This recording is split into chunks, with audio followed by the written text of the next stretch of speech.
Welcome to Truths, Proofs, and Firewater Reviews. I'm your host, Lindsey, and this is John, risking his liver to discover new whiskeys.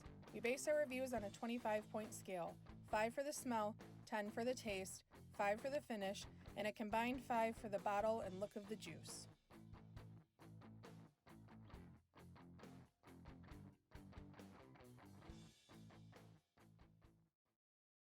All right, guys, so we have a scotch. Not so blind John trying to pronounce scotch. I don't know. Did we ever name that category? I don't know. You just did. Mm. All right, what's this one? Well, we already did one of these. We did the 12-year for the first video of that series. We're going to go to the 21-year Glenfarclas. Pretty sure that's how it was said. This is 43% ABV. This is a sample from Michael. I'm excited to try this. This is the oldest whiskey I've ever had, or soon to be. Yeah. John and I went out to dinner with a friend last night, and they got 18-year Glenlivet. Glenlivet. And that was delicious. I've never had anything better in my life. It was so good. I was very impressed. I think I like the Glenfiddich 15 still. I like that. That Glenfarclas 12 was really good too. Other than that, I haven't had any. I don't think we've had scotches that blow my mind. We? No, Elijah Craig, but nothing this old. 21-year. It's my first scotch that can order its own scotch. Oh, you're funny. Oh, so very grainy. Grainy? It smells like Flintstones vitamins. You're making that up. It smells like grape Flintstone vitamins. I'm not even kidding you. Do you know if this one's finished or anything? No. So, fun fact, while you're smelling that, because you take forever to do anything. Nothing. I didn't get anything out of them. So I went on and I was reviewing this a little bit and seeing, I'm on the Whiskey Wash. So they have been bottling for 130 years. It's been owned and operated by the same family on the Speyside region of Scotland. Speyside, I don't know. Speyside, sure. What, are they spying on the lowlands? Maybe. They're definitely higher up. So it is neither, so he says that it is not small by any stretch, but neither is the distillery a tentacle connected to some international kraken of corporation. It's all family run. Don't they only have like a couple different ages, 12? Yes. So George 21. Grant is the owner, and him and his family avoid the practice of finishing whiskeys in different casks prior to bottling. Instead of moving spirits around like a game of musical chairs, everything stays put in the dunnage warehouses. Eventually, after enough time has passed, the relevant casks are selected and combined for a bottling run. So they don't mess with anything. They don't finish at all? No, they don't. They make their scotch, they put it down, and they leave it. They don't touch it. So they offer 10, 12, 21, 25, and 40. 40, wow. Yeah. And then in addition to what the distillery calls family casks, which are typically labeled by the year from which they hail, this limited offering bottling from single casks often is fairly generous ABVs and is not chill filtered. So typical of a barrel proof anything. Yeah. Well, that's not barrel proof. It's only 86 proof. So yeah, and it says that if the color of the bottle looks deep and rich, it certainly is. All color comes directly from the sherry casks used to age George's whiskeys. Okay, so it is finished. So it is finished. So what he was saying is, if they might be blending, roll them around. Yeah, so they might be grabbing some barrels that are not finished, I'm assuming, right, and some that are. I don't know. That's kind of interesting. That's interesting. I'm just reading this one. Whiskey Wash is usually pretty interesting to me. Or maybe some of them, I know if they want to get a heavier sherry influence, they'll re-barrel into a newer sherry barrel. So it sounds like they just dump them and then leave them. They don't. Yeah, they don't mess with them. So yes, it is finished. It's in sherry casks, as it says. So that could I like be the strict standards that they have. Yeah. It's a scotch I can get behind. I did like the 12. I think it's cool when anything is family owned. Mm-hmm. When it's something, John and I are big advocates for the little guys, and we really like people who work from the ground up because John and I work hard for what we have. And I really hope no little guys are watching this. what? Hey. Why? I'm confused. Brad Williams is my favorite. Stop. Hey, he was You're a the great worst. comedian. Anyways, he is a great comedian. Oh, yeah, It's he not like is he still died. Good grief. Anyway, so John and I really are advocates for the stuff that's family run, that they work from the ground up, and anything like that. I that may can stay take out too of long, it. but you talk too much. Yeah. Are you done? Yes. Are you gonna try it? No, I'm getting my nosing nose. Didn't I just tell you he takes forever? Yeah, but you're talking too much. So I get a grape fun dip. Fun dip. Yeah, I get that powdery, sugary.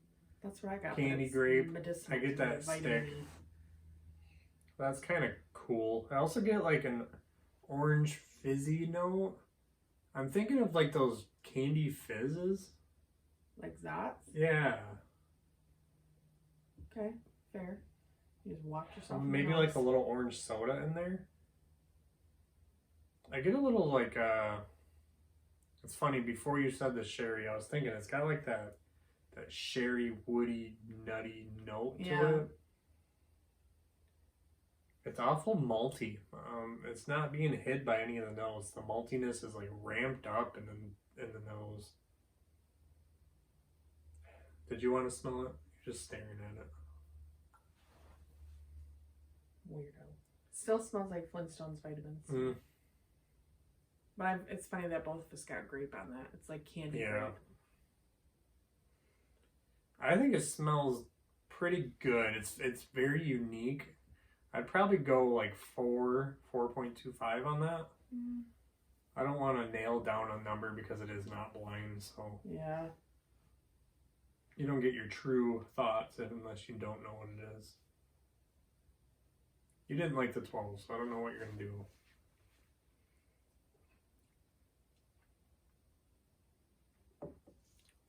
Ooh, that's smooth. I get like a orange peel, honey. So, sorry, that wasn't because it was bad. That was because I inhaled through my nose and that burned really Why bad. would you do that? I don't know, I just inhaled. It's supposed to go down, not up. So it has a vitamin-y note to it that I don't get that. when I drink scotch. I don't know why, but I do, but it goes away very quickly. That has a very cherry grape oranginess to it. It's very smooth. That honey is there. I definitely taste honey in it. The barley is more like a charred barley. You know when you like cook one of those veggie burgers, like we have at work, mainly it is barley. When you grill it, it kind of smells like that. Okay. If I were to give one word on what this is, I'd say silk. The mouthfeel, the smoothness, the sweetness, it all just reminds me of liquid silk. I don't know I really like it. Silk is, but Silk, liquefied. okay. Smooth, soft, refreshing, I guess. It is very palatable. You know, like when the Santa Claus puts on his silk pajamas with Scott Kelvin, SC. Yeah. I get it. Silk pajamas. Who's talking too much? I don't know. I don't even know where I'm going with it. Anyways, so this is What the does the bottle. bottle This is look what like? it looks like. It's pretty bland, Bland? I'm gonna say. It really reminds me of like 50s, 60s era. Yeah. The font, the color of the bottle, the shape. Like drive-in diners, like a steak and shake type old cars. That's what it reminds me of. I don't know if it's the font or what that reminds me of. It's very, I do like the canister. That emerald green is very beautiful. Yeah. And I mean, the emerald green and the golden laid like on the label, it's nice. And it's just, this is what it is. It's Glenfarclas, and It's really good. I'd give the taste. I give the taste a 9. It's pretty good. I'm impressed with it. See the burnt, like barley kind of taste kind of brings it down for me. I'm probably around an 8.5. I think it's pretty good. I mean, the Glenlivet we had last night doesn't beat that. That's smooth. That one had like a similar burnt aftertaste also. Yeah. I don't know which one I'd pick. I mean, I'd have to do it side by side. Well, and this is terrible because the more we're getting into scotches and liking and I trying probably different won't stuff, buy any bottles. I know, but the stuff that we do like. But I will drink it at a bar because it does seem to go good with food. Yeah. That one last night was really I can't say that I like the Glenlivet because we were eating. I was drinking rum before that. All that just changes your taste. Well, I'm telling you that This is definitely up there with the top of the scotches I've had. Yeah.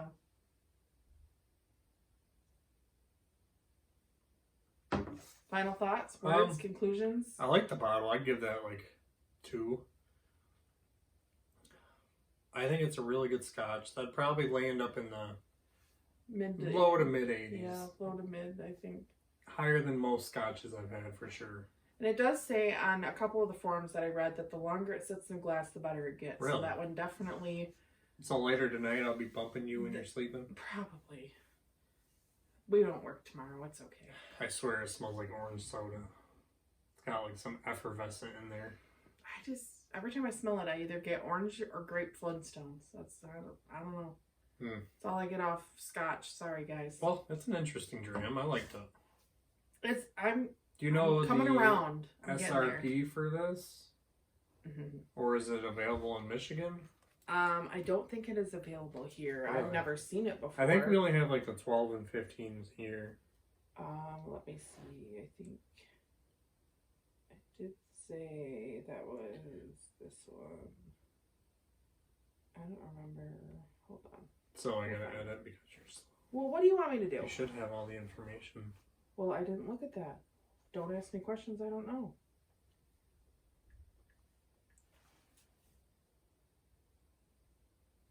$140. So $140 for a 21-year-old scotch, I think is actually pretty affordable for that. I mean, in 2015, they said that they saw it on the shelf for $93, but that was also 6 years ago. I can tell you when I had that Glenlivet last night, I looked up the bottle. It was $140 for a 18-year, so that's not bad. It is a value for the year that it is. If you're gonna be 21 years, it's only $140. I wouldn't buy a bottle, but I would definitely get it at a bar if I saw it. Yeah, absolutely. I'd probably get any year because the 12 was really good too. For 21 years, the wood isn't that strong. Scotch just doesn't pick up the wood like bourbon. It's not a new oak. So all I'm finding out with this whole Scotch escapade that John's doing is that apparently I'm gonna be a Scotch snob because I like the older stuff. They go into used barrels, so to get more flavor, it really does have to be in there longer. Yeah. Well, that's what I'm finding out. John's finding some bearings with Scotch, which I'm happy about. Yeah. He's getting into it, so we'll see. But I mean, it's fun ordering it at a bar, not knowing if it's going to be great, if it's going to be peated, because I don't know anything about Scotch. No licking ashtrays. Oh. Ugh. No, thank you. All right, well, there it is. Thank you again, Michael, for the sample. We're getting there. We're moving up in the world of Scotch, so we'll see how this goes. But there's Glenfarclas 21. Should be Lindsey pronouncing because you kind of look pronounce. like you struggled on that one. So that wraps up this review. Leave a comment if you have tried this whiskey and let us know what you thought. Please like and share to social media, subscribe to our channel, and don't forget to leave a suggestion for our next review. Thanks for watching.